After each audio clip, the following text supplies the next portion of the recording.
I mean, these musicians are practicing for concerts celebrating America's 250th anniversary. The program features music by women, Black composers, and artists spanning different generations, from those who are historic figures to those still creating today. So while things might look a little differently right now, people are still getting their mail, just not in the ways they might be used to. In Johnson City, Waylin Parker, News 3. Fertilizer is one of farmers' biggest costs, and with the prices rising, some Southern Illinois farmers saying that's already putting pressure on their tight margins. With more people headed outdoors to enjoy the warmer weather, the Franklin County Sheriff's Department says they're increasing patrols on the trails themselves to help people feel safe. And some people say they're already taking notice. And you know, when it comes to working outside, whether it's working these big machines like in construction or in lawn care, Thomas says it comes from his built experience of knowing his body when working outside. And doctors say it's important that people working outside are paying attention to those warning signs. Grassy lake, and as you can see behind me, it's very grassy right now. And because of that, Touch of Nature wants to build their own little lake to replace the water they are missing. I'm at the intersection of the Ohio River Bridge crossing over into Wickliffe, Kentucky, and normally I would not be able to stand in the middle of this road because it's a busy road with a lot of traffic heading to Cairo, but with the bridge closed, just take a listen to this. It's very quiet. A lot of truck drivers have paused by the side of the road after they were surprised to see that they could not cross into Kentucky. A truck driver from Missouri says the unexpected bridge closure have turned what should have been a routine workday into a costly delay. Larry Kirby is a truck driver who says the closure has turned a 30-minute trip for the start of his workday into an hour-and-a-half-minute trip just to start his truck route. It takes a lot of time out of my day. It takes a lot more effort to get the load there because I could get there technically by early morning tomorrow. This detour is gonna make it take about, I'll probably get there late noon, not late noon, but late evening tomorrow instead of early noon. Kirby says this is one of his regular routes, and with the bridge closed for several weeks due to needed repairs on the Kentucky side, he will now have to change his route to get to Kentucky.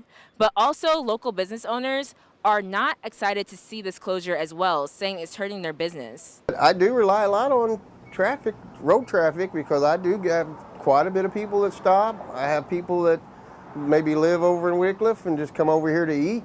You know, I've seen, I didn't really realize how much road traffic I got till this happened. He says the bridge is a major connection for the entire community, from farmers to those who just want to get across the river for gas. And Jake, even into the later hours, a lot of people are driving over here surprised to see that they cannot cross over into Kentucky. And officials say this is expected to last for 2 or more weeks.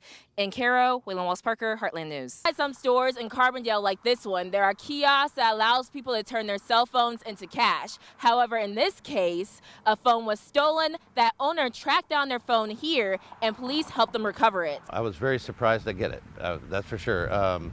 And I was surprised that somebody could sell it so easily, too. Leslie Murray says his cell phone was stolen while he was out at a bar in Carbondale on May 31st.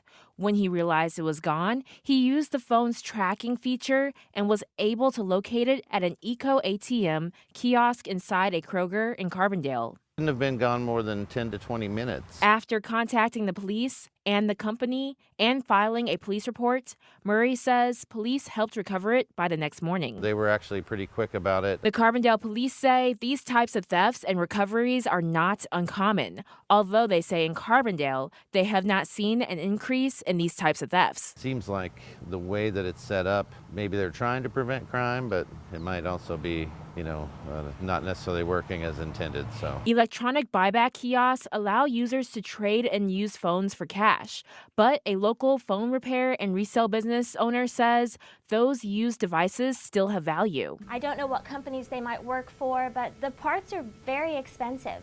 You know, some newer iPhone screens cost hundreds of dollars. Eye Doctor says they have helped police before with stolen phones, but they say when it comes to resale directly, phones have indicators that let them know they could be stolen. So anytime you want to purchase, especially an Apple product, you want to go all the way into the settings menu and make sure it's clear. If it's not, you're not going to be using it for much more than an expensive paperweight. And Eye Doctor says Adding passcodes are important. Police say the investigation into this case remains ongoing. I did reach out to the Eco ATM for comment, and while I haven't heard back, on their website it does say that if people believe that their phones are lost or stolen, that they should contact their carrier to have their services suspended, then use the tracking services on their phone or locking services on their phone, while also contacting their local law enforcement. And they say with a police report or request of the police, they will return that phone free of charge. In Carbondale, Waylin Parker, Heartland News. People living through homelessness firsthand, the announcement of a $2 million grant for improving shelter facilities brings hope. I think it could really do a lot of good things and open more doors to more people, like jobs. Michael Truman says homelessness in Southern Illinois is a growing issue and believes the existing shelter space at the Warming Center could become a major community resource with the right investment. You could have an advocacy office, a mental health office. You could have so many different variations in one building and house at least 60 to 100 people. But city leaders might have a different vision, one that could bring both the Warming Center and the Good Samaritan House together. We'll have to work through the federal HUD entity to determine what the criteria and next steps will be. Carbondale City Manager Stan Reno says they began the request for funding assistance almost 2 years ago. With the announcement, he says, the planning discussions are still underway. Anytime we have an opportunity to get some financial assistance from the federal government or state government, we certainly try to capitalize on that. Dina Hyde, a board member with the Carbondale Warming Center, says the grant is coming at the right time. Well, right now, the Warming Center is in a very old dorm that the city owns, and it is rapidly deteriorating. Truman says there are a lot of reasons why people end up unhoused and hopes the project creates long-term support systems. But a lot of people have mental health and addiction, and there's just underlying problems with some that are overlooked. When was the last time $2 million was given for something like this? So, I mean, as a whole, I do have a hope that it's used properly. In Carbondale, Waylin Parker, News 3.